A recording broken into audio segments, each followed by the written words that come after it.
This is the Fantasy Football Unlimited podcast with your host, Kevin Murray. Welcome to the Fantasy Football Unlimited podcast. Our incredible guest today is one of the most accomplished fantasy baseball players on the planet. He recently released his latest book, which is considered by many to be the most detailed history of the fantasy sports industry ever written. The book is called The History of Fantasy Sports and the Stories of the People Who Made It Happen. It's the author, Larry Schechter. Welcome to the show. Thanks. Glad to be here. So for listeners and viewers that might be unfamiliar with your latest publication, can you let everybody know what this is all about? Well, it's about the entire history of fantasy sports. How did we go from ideas people had for games years ago to where we are now, which it's turned into a $25 billion a year industry with millions and millions of people playing fantasy sports all over the world. Everything from fantasy football and fantasy baseball to fantasy Iditarod, fantasy wakeboarding. I mean, it's like fantasy everything. So that's what it is. It starts at the beginning with like the precursors to modern fantasy sports, which included tabletop games, board games, APA, Stratomatic. Then you got the invention of fantasy baseball, the spread of fantasy baseball, the invention and spread of fantasy football, the first commercial games, the first publications, magazines, books. And then you get into radio shows and TV shows. You get stat services, news services, innovative people like injury experts and mock drafting, and then through legal issues and daily fantasy sports, worldwide expansion. It's like the whole story from how it went from these ideas to where we are now. Yeah, it's amazing. It's something that I have always had a big passion to dive into, is learn about this great game. Once upon a time, I did a really kind of cheesy video for my league mates about the history of fantasy football. So this stuff, it definitely gets to me. I love this type of content. But for you, writing this book, who were you thinking of when it comes to the audience for this type of book? Well, I figured everybody who plays fantasy sports would be potentially interested in it. I've played fantasy sports for like 25, 30, no, like more like 30 years. And, I look around at the industry and I don't know how any of this happened. I mean, I know just a little bit, and most people know maybe a little bit. But I thought anybody who plays fantasy sports would be interested in this. And as it turned out, when I started doing all the research and interviewing people, I spent 18 months, basically a full-time job, researching and interviewing dozens and dozens of people at length. And as I started doing this, I started hearing stories that were fascinating, and stories that were humorous, and stories that were inspirational. And so I realized very early on that I could write this, the history of fantasy sports, tell who did what, when, where, and it would tell a story, but it would also come off like a very boring research paper. But instead, I was hearing all these stories, so I realized I'm going to tell these stories of what people did, and I'll get the job done telling what happened, when, and where, and everything. But it'll also be very interesting instead of boring. And that's where the subtitle of the book came from. The book started out with the history of fantasy sports, but then I got the subtitle and the stories of the people who made it happen. And that has made the book like really easy to read and fascinating. And I'm not just saying that, myself, I'm saying what all the reviews say. The reviews are fantastic. If you go to Amazon, look up The History of Fantasy Sports by Larry Schechter, you'll see the details of the book, all the reviews. And it's made it easy to read. Even like the Midwest Book Review, their review said fascinating from start to finish. And this is by someone who doesn't even play fantasy sports. So, the thing is, like, I started thinking, okay, people who play fantasy sports will be interested in this. But as it turns out, people who don't play fantasy sports are interested too, because the stories, it's about the entrepreneurs and what they did to build the industry. So people who, have nothing to do with fantasy sports have liked the book a lot also. Yeah, it is fascinating because a lot of people that even have played for a long time, I mean, they think about maybe if they're around in the 80s, think, oh, you heard a couple things, but then, 90s, you hear a little bit more. Then obviously the boom of the internet really kind of changed the landscape of fantasy sports. So it is interesting to me, and a lot of people that I know, how far back does it go? So I love this kind of content for sure. Now you're obviously no stranger to writing about fantasy sports. You wrote the book Winning Fantasy Baseball in 2014. What was that experience like for you? Well, it was unusual. I've never written a book before. I'd never written a book before. I'm not a writer, but I decided to write a book about my fantasy baseball strategy because I'm known as one of the better fantasy baseball players. So I did that in 2014. It was pretty cool writing a book, seeing it in the bookstores and whatnot. But that was for like a particular niche. People that play fantasy baseball and want to improve their strategy. There's a lot of it applies to other sports like fantasy football, any other fantasy sport. But that was like a completely different thing, where you have to have that interest to want to read that book. So this is completely different. And the other thing is, that book was all about my strategy, my ideas. This book is not about me, not about my, opinions of stuff. It's not about me. There are a couple of places in the book where I kind of do draw a conclusion, which is my opinion, but that's like just a couple of exceptions. Well, yeah, obviously it had to have been really fascinating to dive in and to learn the stories and learn the stories. So I highly recommend anybody to get this book for sure. Now you obviously have to have had a passion for sports going back, back to your childhood. Were sports a big part of your life? Oh yeah, I played sports as a kid, little league. I played, little league. I played golf. I played tennis. I sucked at baseball. My last year in little league, I think it was something like 1 for 12 or 1 for 13. I had one loop hit over the first baseman's head. Never made it past, age 12 or so at little league, but I was pretty good at golf. I still play golf.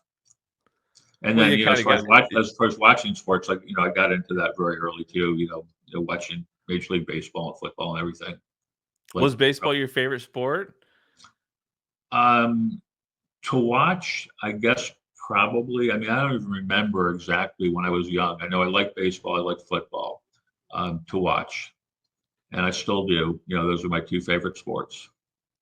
When along the way did you discover fantasy sports? Well, it was about 1990 or 92, something like that. I lived in Boston. I was driving around one day and I heard an ad on the radio, which turned out to be for a fantasy baseball league. And it sounded very interesting. So I called the number and got the details and I joined. And that's how I got into fantasy baseball. This is like pretty unusual. Like back in those days, most people that did it were running ads in the Sporting News or USA Today, places like that. This person that was running this company ran an ad on the radio. It's pretty unusual. And then also, this is pre-internet, so the draft for that was on a conference call. And that company went out of business after, I think it was after maybe 1 or 2 years, they went out of business. So I went looking in the Sporting News or somewhere to try to find something else. And I found the CDM baseball challenge and I started playing that game for years. What was it that hooked you initially with fantasy sports?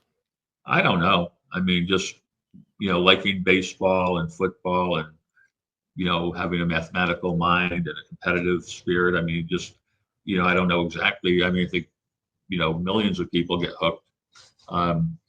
The one thing that stops some people from getting hooked is like the time commitment because, typical fantasy baseball, fantasy football, it's like, many weeks long. So some people that would otherwise be hooked get stopped by that. But that's where daily fantasy really kind of changed the landscape because one of the reasons, daily fantasy is so popular is it appeals to people that have an interest in fantasy sports, but they don't want to make, this, 6-month long commitment to football or baseball. Yeah, and obviously that was a revolutionary change in the history of fantasy sports, correct? Yeah, absolutely. So for you, when it comes to just playing fantasy over the years, do you have any favorite experiences? Winning. When I say winning is my favorite experience. Having people get injured or just suck when I thought they were going to do good. Basically, it's like that's probably the worst. Yeah. Well, you've had some success apparently with multiple championships in some high profile leagues. What was that like for you to kind of find that runway of success? Well, I won the CDM overall challenge in 2002 and again in 2005. For a long time, I was the only person who won that twice. And I got into the two baseball experts leagues, the USA Today Labor League and the Tout Wars Experts League. And I've won labor, I think, 3 times and Tout Wars 6 times. So that's, it's a pretty good accomplishment. Yeah, for sure. Some Incredible people, stuff. one thing people often ask me like about my home league, and I've never been in a home league. So my home leagues are labor and Tout Wars. Labor and Tout Wars, those are like home leagues for me, even though it's an expert league and you go to, we fly somewhere for these leagues. But that's like, getting together in person with people, a lot of the same people over the years. So that's like my home league. Yeah, I mean those definitely count as home leagues. Yeah. It's to me a home league is it's that league that's primary league to you, the one you want to win the most. If you're competing against others, that definitely fits. But That's there true are because obviously there's no money in Tout Wars and labor. There's no money, but it's so very competitive just for the accomplishment and bragging rights. Yep, the pride. I love it. I love it. And again, congrats on all the success you've had with that. So when it comes to this book, what was it that what was the trigger that made you, to get you inspired to write this? Well, after I wrote my first book in 2014, I sometimes would ask myself if I had an idea for another book. And, I just have a couple ideas that, weren't particularly interesting or I didn't think people would be interested in. But I had this idea because, it's like I look around, sometimes I look around at the world and you got planes in the air flying and you turn on this box and you can see something that's happening in another country. And, all these, you can get a heart transplant. I mean, I look at society and I think we started as cavemen. Like, how did this happen that we went from cavemen to this? And in a similar way, I look at fantasy sports and go, people had some ideas for these games years ago, and now look at it. It's like, how did this all happen? So, that's where my idea came from. And nobody has ever written a book like this. It's, nobody knows the story. So I thought somebody's got to do it, and I finally decided, I've had the idea for years. I finally decided to do it. And, you got one of the quotes I have on the cover of the book is from Paul Charchian. Paul was the president of the Fantasy Sports Trade Association for 12 years. And when he read the book, he said he didn't know most of this stuff. He's been in the industry his whole life. He was the head of the FSTA for 12 years, and he didn't know a lot of this information. So it's like nobody knew this stuff. It's incredible. Yeah, when I've tried to do some research on it, yeah, you see an article here and there. Some of them contradict each other, but you Oh, kind yeah. of piece together a few things. This book is incredible because it's again start to I wouldn't say finish because fantasy's got a long way to go, but start to present day, like it's incredible all the different angles you took at researching the name fantasy sports. Yeah. How much fun was it learning about these stories in the book and discovering all this? I'm sure that ties into also how long it took you to write this book. Yeah. Well, yeah, it was a lot of work, but it was definitely fun when I would hear something fantastic. When I would hear a story and go, "Oh my God, this is like so fascinating," or "This is so funny," "This has got to go in the book." That was good. And I knew pretty quickly as I kept hearing these stuff like, "Oh my God, this book is going to be freaking great because these stories are amazing." you know. But one thing you said a minute ago about, like you said, you've seen some articles or whatever where you see some conflicting information. Mm-hmm. That was like a pain, because I would research things, and I'd hear a story and go, oh my God, this is fantastic. This has got to go in the book. And then a little later, I found out it's not even true. The guy was, I don't know what exaggerating or bullshitting or whatever. It's like wasn't even true. And then you get there's conflicting information where, I had to play detective a lot. Like, keep researching, trying to find out what exactly is true. And so it was really like it was a lot of work, and some of it was a pain. And sometimes I did a lot of interviewed dozens of people, mostly by Zoom, and like then I would record it and play it back to get the information I need. And watching myself on the recording, sometimes I felt like I'm watching a lawyer doing a deposition. I'm like, all right, Kevin, you just told me 3 seconds ago X, Y, and Z, but an article in 1985 you said ABC. Were you lying now or were you lying then?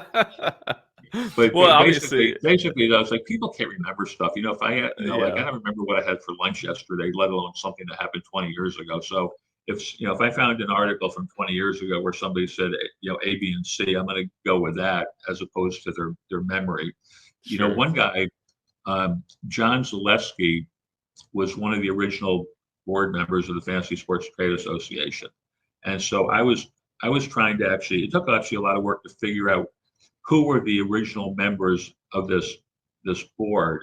I was hearing some people said it's 10 members and it's 12. So it took a lot of work to find out exactly who were the members. And when I talked to Zaleski, who was one of the members, I had confirmed 7 or 8 of them or whatever. And one of the ones I confirmed was a woman named Christina Shellhart from Sporting News. And so when I talked to Zaleski, I said, these are the people I've confirmed. And I gave him a list, and one was Christine Shellhart. And Zaleski said, no, she wasn't there. There were no women there. But actually, she was there. It was more than confirmed. So it's like you can't remember. He doesn't remember a woman being there. But one thing he did remember, which is great, is Zaleski said at the very first board meeting for the trade association, he said he's sitting, they were at like a long lawyer-like conference table with, 11 people or whatever it was. And he's sitting at one end of the table, and this other guy from EA Sports is sitting at the other end of the table. And before the meeting started, the two of them, they looked at each other, and they both started laughing out loud without saying a word. And somebody said, what's so funny? And Zaleski said, we're at a fucking board meeting for fucking fantasy sports. Who would ever believe this? Yeah. Oh, it's amazing, and that's a great example of some inside stories that you'll find in a book like this. It's great. This is obviously a fantasy football podcast. Let's talk a little bit about Goppel. Lots went down in that Manhattan hotel. I took some pictures outside of the Row NYC once upon a time, just because I knew a little bit about the story. But let's talk about that league, the first known fantasy football league. Well, Bill Winkenbach actually had a kind of like a primitive fantasy golf and fantasy baseball game before football. And he was a part owner of the Oakland Raiders, so he's flying to New York. The Raiders were playing a game against the Jets, which actually I guess they were called the Titans back then. And he told a couple of people, about his fantasy golf and fantasy baseball games. And they said, hey, why don't we do this for football? So they, met in this hotel in Manhattan. They came up with the idea for a football game. And it was the season had already started in 62. So they didn't start their football league until 63. And it was called Goppel. Yeah, Goppel stood for the Greater Oakland Professional Pigskin Prediction League. And it's often referred to as prognosticators instead of prediction, but prognosticators is actually the correct one. There's an example of conflicting information where I was able to find out what was true. But the thing is that these people, Winkenbach and these other people, they kept it amongst themselves for the most part. But they had some interesting people in the league, like Ron Wolf was one of the original members. He went on to be like a Hall of Fame GM for the Packers. Yeah. And Scotty Sterling, I think, went on to become the GM of the Knicks or something, some other stuff. And but they kept it amongst themselves. But one of the original guys in the league, named Andy Musolimas, he's the guy who really is responsible for spreading fantasy football, because he owned a bar. And after the first couple of years, he decided it might be fun for some of his patrons to play. So he made the game available to the patrons at his bar. and they formed a league. And of course, it was a big hit. So the next year they added a second league and then a third league. And, and then people would hear about it. People would visit the bar and they'd see like, what is this thing they're doing? And, the word just spread. So Andy Musolinis is the guy that really responsible for spreading fantasy football. And, one thing about Musolinis is I would read, when I would look at a topic, I would like research article after article after article, plus interviewing people that were, related to the topic. And I read like, 15, 20 articles about Musolinis to the point where I'm reading the same information for the 15th or 20th time. But then once in a while, you get this little tidbit that hadn't been mentioned before. And with Musolinis, it was amazing because, by the 15th or 20th article, I see this thing that wasn't mentioned before, which is like, oh my God, he was a war hero. Oh. And Andy Musolinis was 17 years old when Pearl Harbor happened. And he volunteered for the Army. He actually volunteered for a unit that was going to go behind enemy lines. And the recruiter said 97% of you aren't going to return.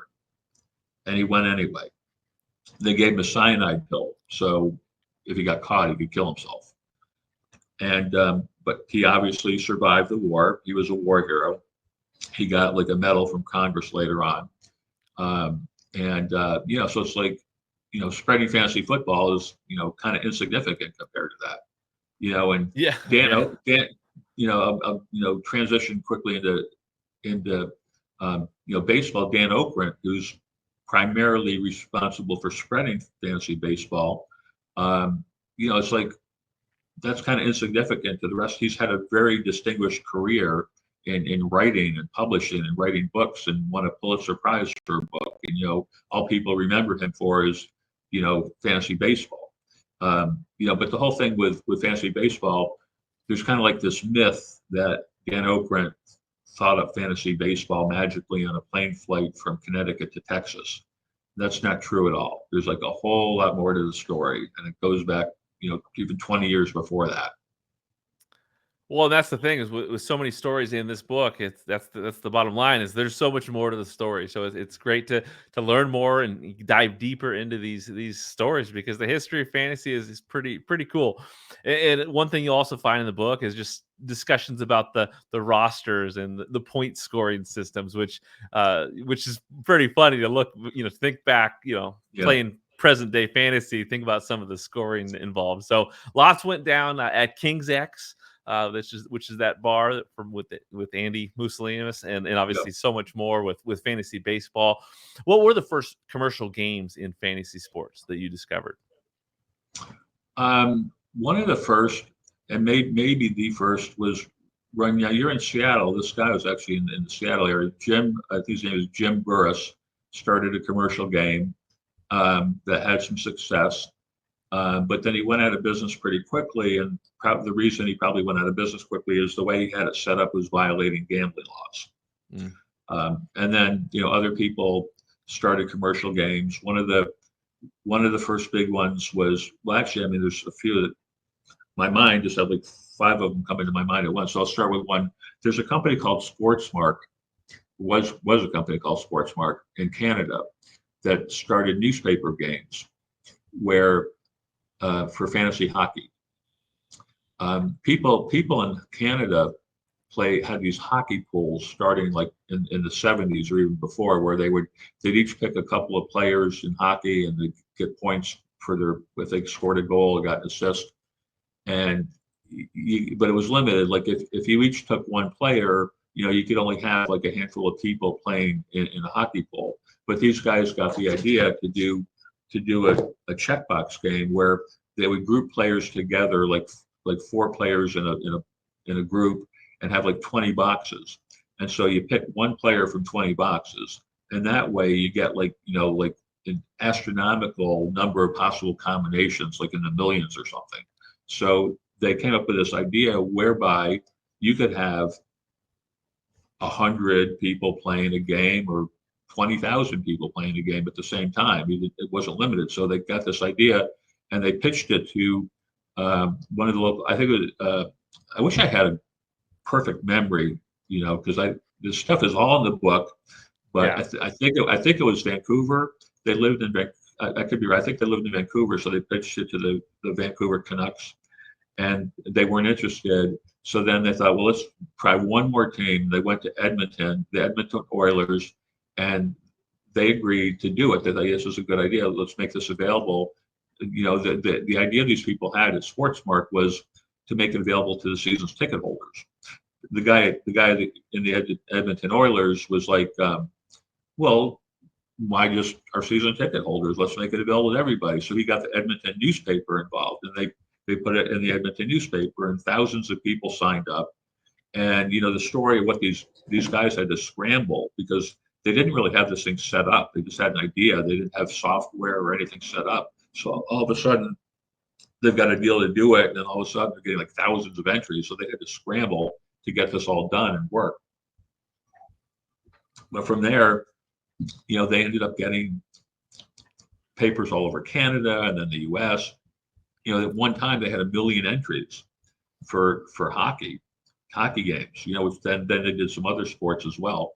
And it's like imagine how much office space it takes to store 1 million entries. They had to store these entries and organize them. So if Kevin from Seattle calls and says, "Hey, I think you made a mistake on my roster or something," they got to be able to find it and look it up. It's incredible. Yeah, I mean, for me, the first time I ever played fantasy was during was with the Sporting News Fantasy Challenge, right? Open up the Sporting News newspaper, and Right. you get that challenge, which is similar to what you said. Your first one was in like a newspaper type of Well, challenge, right? that was my first one. Well, the CDM, my first one was CDM, and CDM at one point was affiliated with the Sporting News. So the CDM Fantasy Challenge became the Sporting News Fantasy Okay. Challenge Yeah. for 5 years, and then when they lost the Sporting News, it went back to CDM, and then they were with USA Today, but it was like the same game. Yeah. And CDM was they were a fairly big company, nothing like obviously like a Yahoo or CBS. But what happened with CDM is, these three guys. I mean, actually, Brian Matthews worked at McConnell Douglas Aerospace in St. Louis. He and his wife worked there, and he's the one who got an idea. Let's start a fantasy baseball game because they played fantasy baseball, and you were mentioning before about some of the primitive precursors to what we consider the modern format were interesting because a lot of people thought up variations of fantasy sports games. And like we know about Winkenbach and we know about Dan Okren because they're the ones that ended up spreading it and everything. But there lots of people had these games before Okren, not before Winkenbach because he was 63, but and like Brian Matthews League, they had an auction format, but they bid real money with no limit. So like in modern fantasy baseball auction, the typical format for an auction is you have $260 of real or imaginary money to bid on your players. In this league, they had no limit. So, somebody one year did $2,000 on Ricky Henderson. And what they did is they had prize money for the top 4 places. So like first place would get, 50% or whatever it was, and second place 30%, whatever the prize money split was. So like you could like finish in third place and win more money than the first place guy based on how much you spent at the auction. There were other people who played fantasy baseball, like they came up with their own primitive idea. Some people took entire teams. Like, okay, we got 4 guys, so we're each going to take, 6 teams or whatever and get their stats for certain categories. And it's like it never occurred to them to take individual players. Yeah. That's Or fascinating. or some of them would take individual hitters, but then they would take an entire pitching staff. It's like you draft the hitters, and then you get to draft you get the entire pitching staff for a team. Incredible. Yeah, it's so cool to think about just on your end, like the research to discover all this stuff and learn about all this stuff. What were some of your favorite experiences during the interview process? There were lots of them. The interview process, the research process, there were just lots of them. I mean, I'll just name a couple that come to mind for no particular reason, not because these are the best or anything, but like, um, they're like, I heard about a guy, um, um, I think his name is Bill Pullman. Yeah. I heard about this guy who had a company and it didn't sound particularly interesting. So I thought, well, let me take a look at it, but I probably either not going to mention him or just really, really briefly. But then I see some things that he did. And it's like, oh my God, I got to put this in the book. Like one of them is when he first got into a fantasy football league, his first year, um, this is when like the Sunday night game, you couldn't find out the results until you got the paper on Monday. So they get to the last week of the regular season for his fantasy football league. He needs a guy in the Sunday night game to score a touchdown to make the playoffs. If he's got one running back in the Sunday night game, if he gets a touchdown, he makes the playoffs. If he doesn't get a touchdown, he doesn't make the playoffs. So he goes to work Monday morning, and on the way in, he gets a paper at the newsstand, goes into his office building, into the men's room, gets in a stall, sits down, sitting on the stall, flipping through the paper, gets to the sports section, and he sees this guy got a touchdown. And he goes, yes, yes, yes. A minute later, he walks out of the stall. 3 guys are standing there staring at him. And then also the same guy, one morning, his wife says, honey, do you need a honey, do you need a kicker for your fantasy football team? He's like, yeah, how do you know? He's like, last night you were mumbling in your sleep. I need a kicker. I need a kicker. I need a kicker. Oh, that's funny. That's awesome. So in the process, what were the biggest challenges for you in writing this book, and what were some of the most rewarding parts of this experience for you? Um, well, the rewarding parts of what I'm talking about when I would find out these things were, really interesting. Like, um, a, a guy was in a APA. APA and Stratomatic are similar board games that are based on real major league players or football players, but it's based on their stats from the previous year. And there are people that have been in these leagues for years together. Like there are people that started a league in college and they're still going 50 years later. And there's one league where a guy, after many years in the league, got ALS. And so it appeared he was going to have to stop playing. But his wife said, if you want to keep playing APA, I'll do whatever I have to do so you can keep playing. And she would go to the games with him and, roll the dice and help him make moves and everything.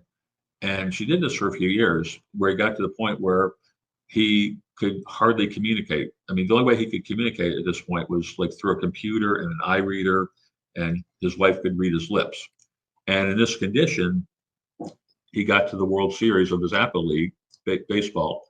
And in the bottom of an extra inning, he was 2 runs behind, and he came from 2 runs behind to win the game and win his first APA championship after 40 years in the league. And he burst out into tears. Stories like this. And then there's another story of a guy who was on his honeymoon. They went to Manhattan as part of their honeymoon, and they were in a hotel in the World Trade Center on 9/11. And his story of what happened and how he got out and survived is pretty amazing. And I mean, it just brought tears to my eyes. And every time I would go back, work on writing it and editing it, I mean, I would just bring tears to my eyes every time. And the thing is, it's not in the book just like a gratuitous thing, like because it's such an amazing story. It's in the book because this experience is directly related to why this guy ended up getting into the fantasy industry. That's incredible. And then on the other hand, you got these funny stories like Lenny Melnick, who did like the first, big radio show for fantasy sports. He owned a box company in Long Island, and the radio station was, 20 minutes away. And back then, he had a 800 number for his box company to make it easier for people to call and order boxes.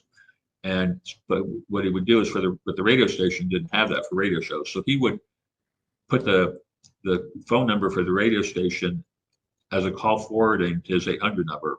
So people could call the radio station for free. So he would set the call forwarding before he left his office. And after his radio show, he'd stop by his office and remove the call forwarding. And one night he forgot to do that. So the next morning, you got this radio talk show, and the host would say like, "Hey, Joe from Staten Island, you're on the air." And the guy's like, "Yeah, where are my freaking boxes?" That's awesome. And you got one of the first statistics services was run by a couple, Jim and Gloria Berger in Pennsylvania. And back at then what you had to do is get the statistics from the USA Today. They had the American League baseball stats on Tuesday, National League on Wednesday. So they would get the statistics, put them in the computer, print out the reports for their customers. But one Wednesday, Gloria went into labor with her first child. But they didn't let a little thing like labor stop them from doing the statistics. So while she was in labor, she would read the statistics and Jim would enter in the computer. And when she had a contraction coming on, she'd say, "Oh, hold on, no, it's coming. Oh, okay, it passed." And then she'd keep reading the statistics. And they got the reports out on time. And the girl that was born that day, 37 years later now, that girl plays in a fantasy football league with her dad, Jim. That's amazing. Oh, again, incredible stories. It's the kind of stuff you'll find in this book. So with fantasy sports, obviously there's been a lot of, innovations along the way. Can you name some of the biggest moments and biggest periods of time that kind of changed the game along the path of fantasy? Well, first of all, computers, because people had to do the statistics by hand. It took hours, it took a kit commissioner like several hours every week to do all the statistics and changes. The people in the league would have to call in their changes. And so a lot of work for the commissioner. So computers revolutionized that. And then the internet, completely changed everything, made it so easy for people to play. They could, do their own moves, easy to enter, play with people from, that you don't know, from all over the country, all over the world, really. So, the internet was huge. Yeah. How about some of the legal cases that impacted the trajectory of the game? Well, this company we talked about before, CDM, was involved in one of the biggest, thing where there was always this issue of players' rights. Like, did you have to pay the players' associations, rights to use the statistics of the players? And it was a big question mark. And finally, there ended up being a lawsuit where the Players Association wanted to shut CDM down, so they had to sue. And so there was a big case that ended up going to the Supreme Court where CDM won, and it was determined, once and for all, that actually companies did not have to pay for the statistics. They didn't have to pay a licensing fee to the Players Associations. Had CDM lost that case, it would have dramatically changed, what would have happened since then, back in, a long time ago. For sure.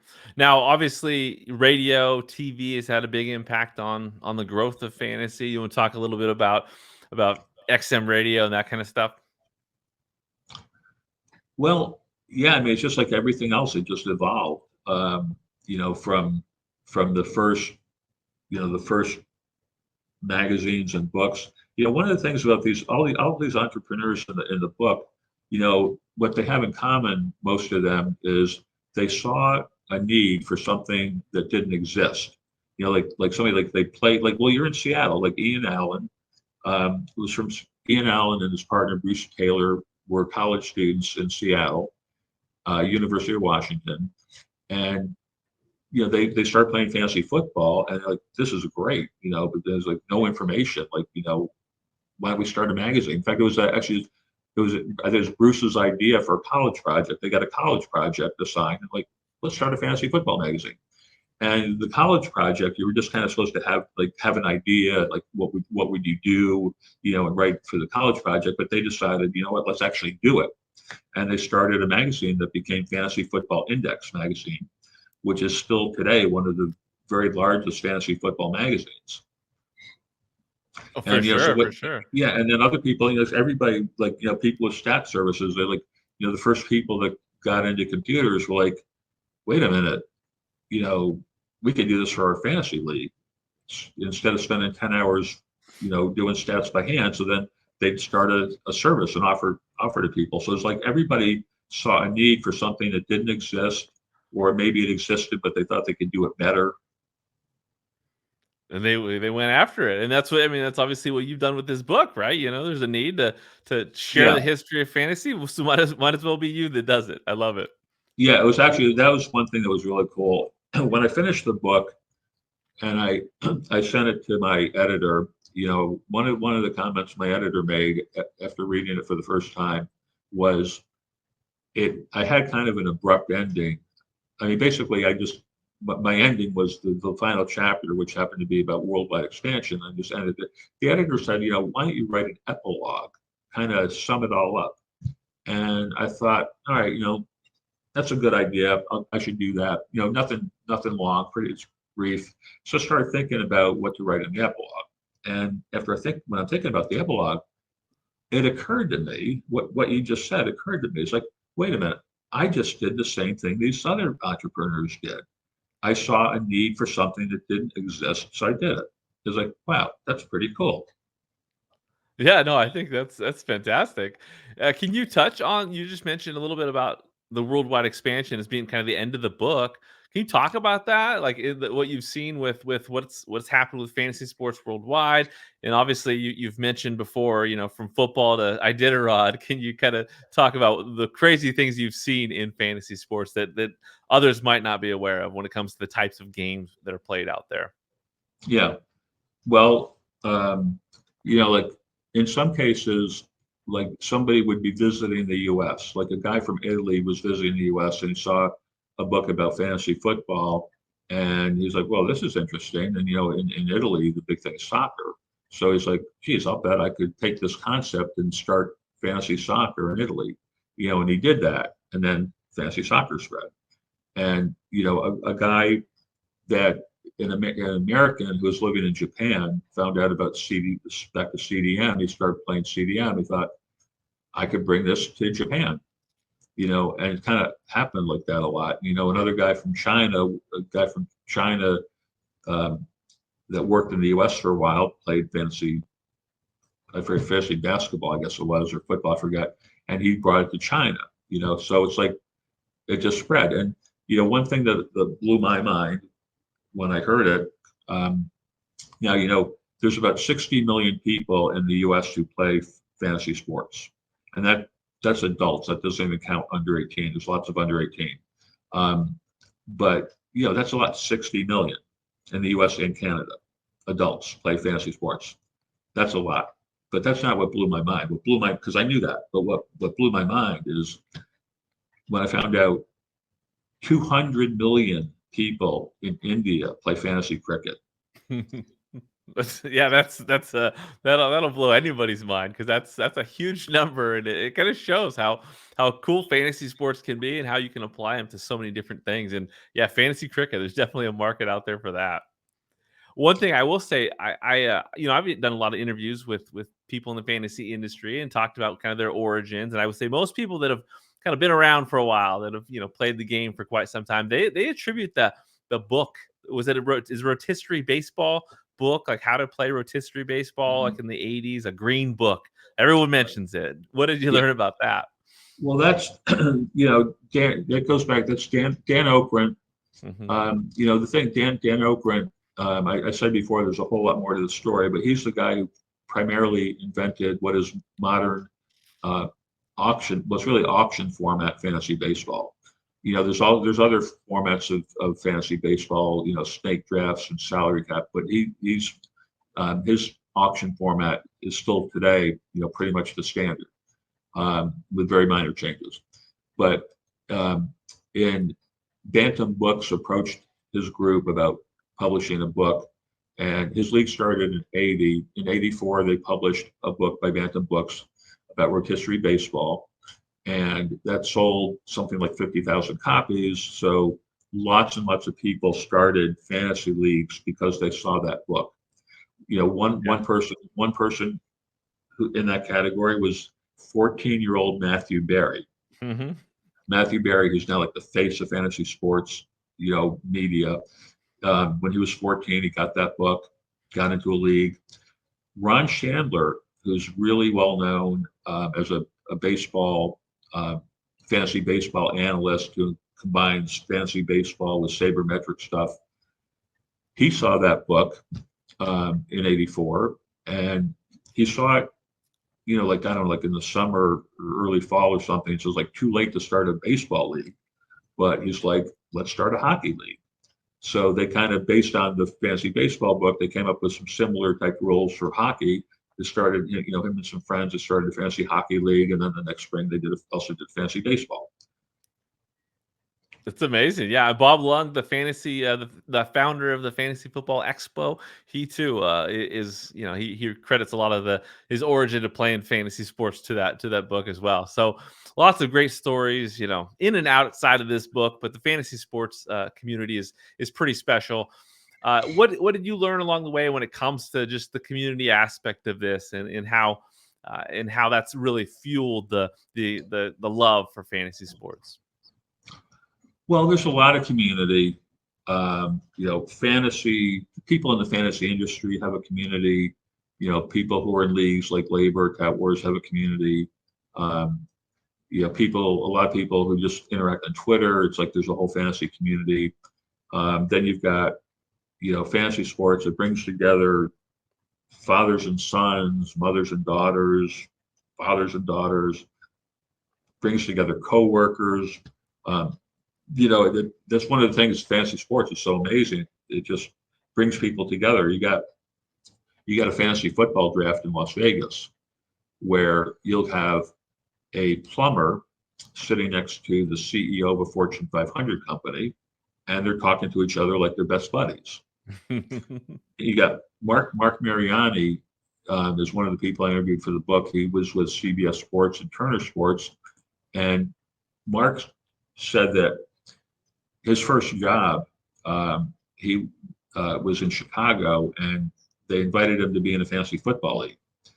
And he realized, when they were telling him about the whole thing, he realized, if I join this fantasy football league, I can call my boss's boss's boss's boss in the fancy office in Manhattan, and he will answer my call to talk a trade or whatever.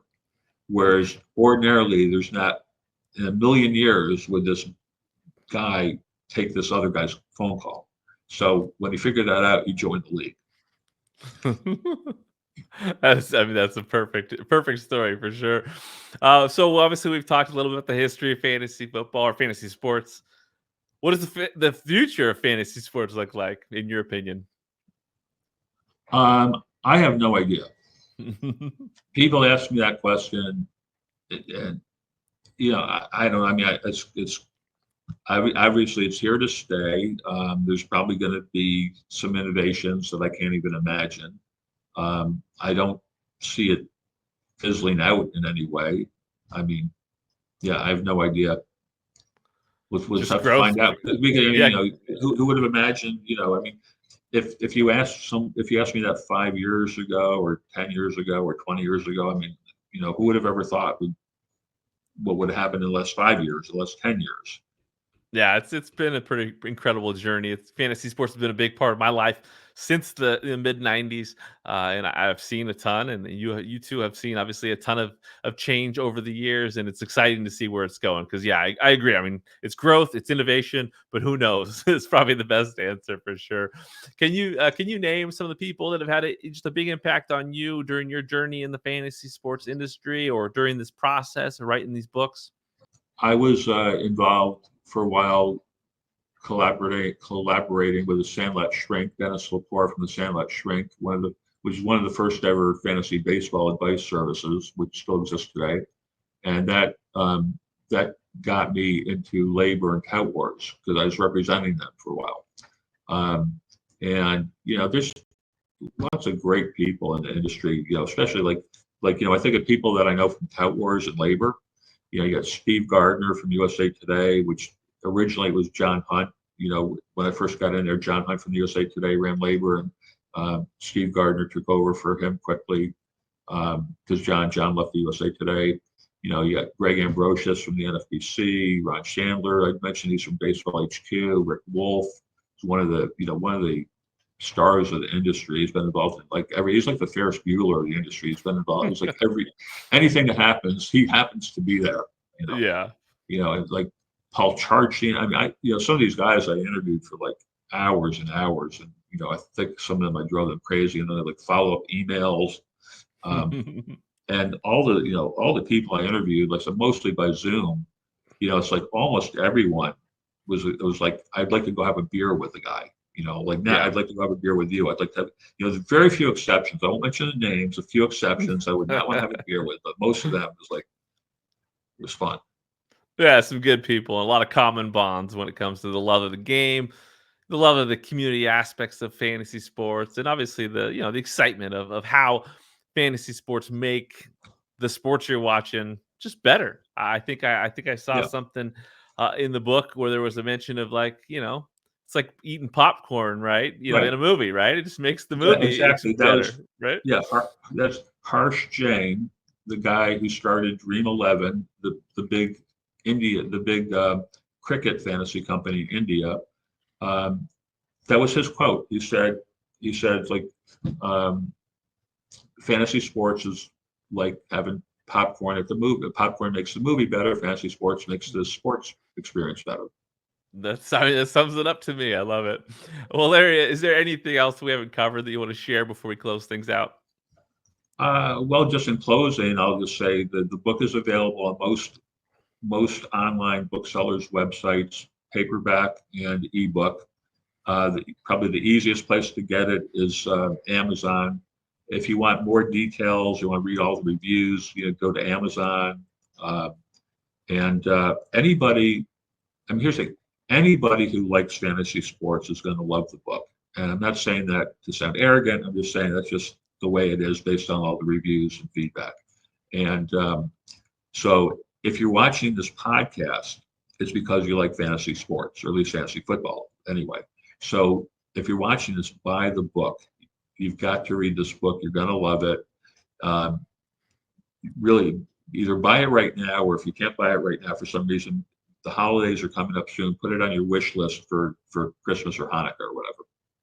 Perfect. That's absolutely. I think it's a great publication. Something you definitely want. And it enhances your love of the game, just like the popcorn enhances the movie. I think that learning the history of fantasy sports gets you a little more dialed into the game, and it appreciates what you're definitely loving these days in regards to the fantasy experience, because none of it has happened without all the past, and all the incredible stories you found have definitely helped kind of create this and shape this game that we love. So thanks so much for joining me on this episode, Larry. It was an absolute pleasure to have you on here, and I wish you all the best moving forward. All right. Thanks a lot. Thank you for listening to the Fantasy Football Unlimited podcast. Until next time, be sure to follow and subscribe to all of FFU's social media accounts for daily content.